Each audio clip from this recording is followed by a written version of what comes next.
कल रात dining table पर एक झूठ बोला गया और किसी का दिल हमेशा के लिए टूट गया। एक पिता ने बस इतना कहा था, खाने के साथ थोड़ा दही मिल जाता क्या। बहू ने बिना देखे जवाब दिया, घर में दही नहीं है पापा जी। उन्होंने कुछ नहीं कहा, थाली में जो था खा लिया और चुपचाप ऑफिस चले गए। लेकिन जब शाम को बेटा और बहू खाना खाने बैठे, थाली में दही था। बेटे ने कुछ नहीं कहा, पर उस एक कटोरी ने उसे पूरी जिंदगी का आईना दिखा दिया। ये कहानी वहीं से शुरू होती है जब पिता की उम्र 55 साल थी। पत्नी के देहांत के बाद लोगों ने कहा, अभी उम्र है, दूसरी शादी कर लो। उन्होंने सिर झुकाकर कहा, जो साथ निभाकर गई उसकी निशानी मेरा बेटा है, बस वही काफी है। उन्होंने बेटे को पढ़ाया, काम सिखाया और एक दिन पूरा कारोबार सौंप दिया। जब बेटे की शादी हुई तो घर की चाबी बहू को दे दी।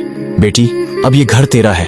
वो बस एक कोने में रहते थे जहां न कोई मांग थी न शिकायत, सिर्फ एक इंसानी उम्मीद थी, सम्मान और अपनापन। लेकिन उस दिन दही के जवाब ने उन्हें भीतर तक तोड़ दिया। अगली सुबह बेटा बोला, पापा आज कोर्ट चलिए, आपकी शादी करवानी है।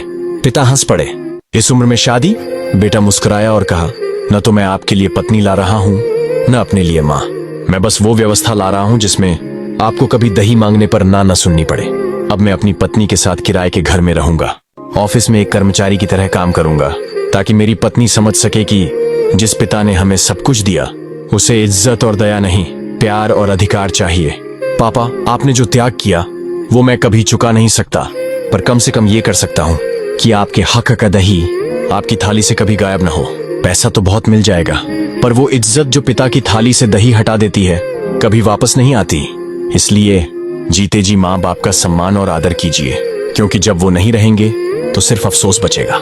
अगर इस कहानी ने आपके दिल में कुछ हिला दिया हो तो कमेंट करें और इसे अपने दोस्तों और परिवार के साथ जरूर शेयर करें।